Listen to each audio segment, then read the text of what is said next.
Sa ngayon, nandito ako sa Barangay Tunggo, San Fernando, Cebu. At kung makikita ninyo sa likuran ko, mayroon pong sign na Tunggo.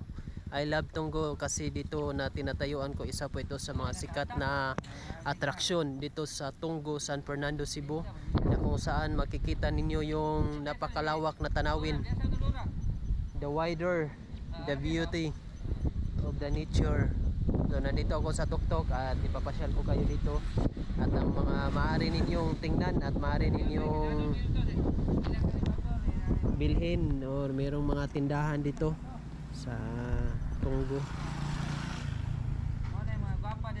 So dito sa Tunggo mayroon din dito mga tindahan, sari-sari store.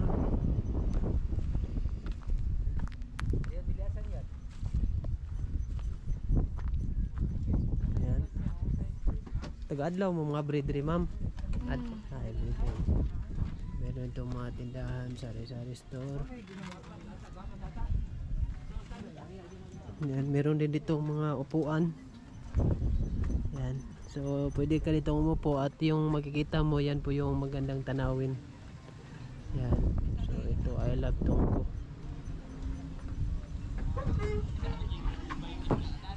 Pwede kang mag-relax dito, mag-inom.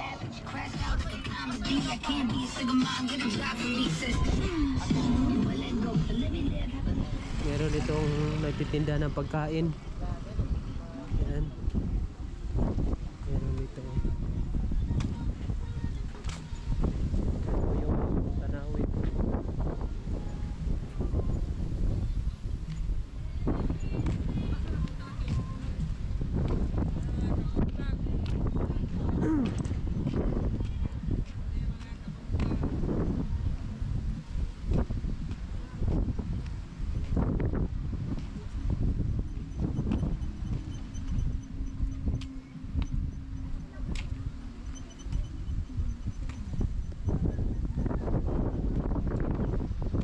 Diyan sa unahan, meron pa rin karsada at makikita nyo pa rin yung mga magandang tanawin, yung mga bundok. So dito, as you can see, and I see the very deep, sobrang lalim. Ayan, magandang tanawin, no? Makikita ninyo yung dagat at saka yung island, next island. At makikita kayo sa mga naglalakihang mga building, mayroong mga pundok, karsada, dagat, port, at Cebu City.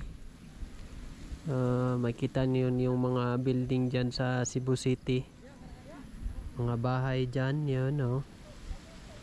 Yung mga bahay dito yan sa Tungko.